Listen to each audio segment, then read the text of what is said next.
right? 320,000 children are missing from a multi-billion-dollar federal program. How is that possible? How is that possible?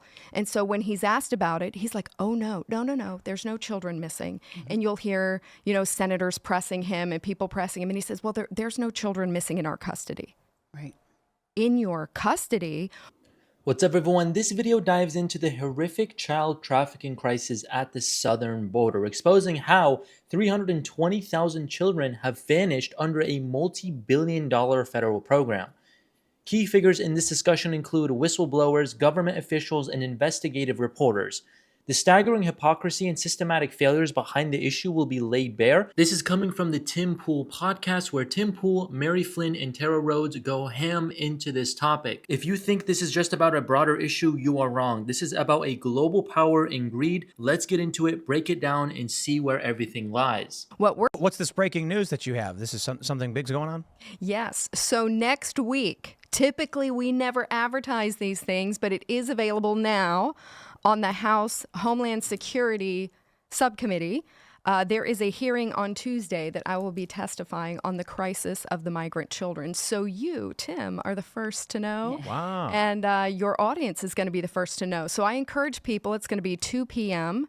on Tuesday, and I encourage them to go watch the hearing and watch some people bring some heat down on this administration for trafficking children. Yeah. So do you think at the highest levels they know they're trafficking children into? I mean, let's talk about the trafficking. This is labor trafficking, sex trafficking. What are we talking about? Yeah, both and worse. Well, worse. Yeah. So you got to understand. Your audience needs to understand. This is a $150 billion business. It's more than guns, more than drugs. Think about that. Children are being treated as commodities, recycled through a gretoscope system that values their exploitation more than their humanity. And the globalists running this don't just know about it, they're banking on it. They're funding their agendas with the suffering of innocent kids, which is crazy.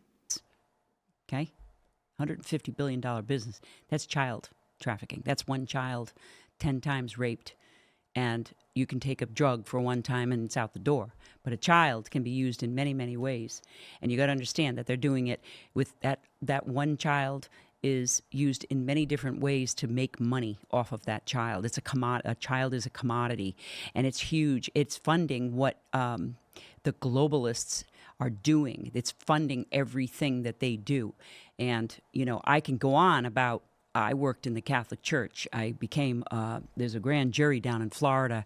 I actually became a witness and testified in a grand jury about these 3 NGOs, which is Catholic Charities, also the Jewish Foundation, and also the Lutheran Social Services that were called as they were getting billions of dollars through our government to go actually be on the border and actually traffic these children. This is pure evil. When government agencies willingly facilitate trafficking, it's no longer just a failure of policy, it's complicity. Someone near the top or at the top is giving the green light, and they need to be dragged into the spotlight. Grand jury. That's, these testimonies that Tara has done, Aaron, and some of these other whistleblowers, there's some, everybody can go look these up, that they're available to be watched by your audience, by people, So there was that massively viral moment. Dr. Phil, he went on The View, Yeah. and he said, the head of the CBP union told me children will come across the border with numbers on their arms. Yes. Yeah. And then CBP just calls the number, knowing that these children are being trafficked for sex or otherwise. Yes. And the CBP just says, sure, fine, whatever. Yes. And they know they're doing it. Okay. So I have to wonder, Yeah. who ordered them to do it? Yeah. Because I don't think some guy of his own volition is just sitting there being like, I've decided to let this happen. Someone told him it has to be done. The head of the union is saying it's happening. So do you think it goes all to the top that Biden himself, Harris, they're well aware that they're sending these kids to be trafficked? Well, what we can say is that Biden was part of the Obama-Biden administration, and one of the biggest busts for labor trafficking occurred in Marion, Ohio, on an egg farm there. So they knew they had a trafficking problem all the way back then. They had Senate hearings, congressional hearings, all kinds of stuff. And what was very strange about the beginning of this administration is that on day one, they began rolling back all the border policies, which people know. But what they didn't realize is that it opened up the door for bad actors to cross our borders and then begin to use our programs as the delivery system for the children. So yes, does Mayorkas know? Absolutely. Does Secretary Becerra of HHS know? Absolutely. Absolutely. And they know because every time they're called to testify before Congress, they will use interesting smoke and mirror words. Right? 320,000 children are missing from a multi-billion-dollar federal program.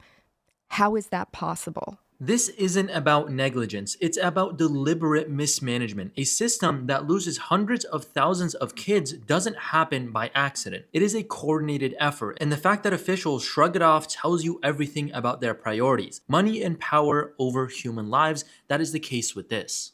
How is that possible? And so when he's asked about it, he's like, oh, no, there's no children missing. And you'll hear, senators pressing him and people pressing him. And he says, well, there's no children missing in our custody. Right.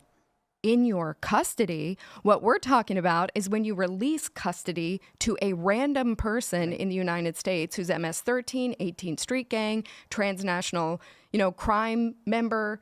No, what we want to know is where are the children now, to which they can give no answers because they know.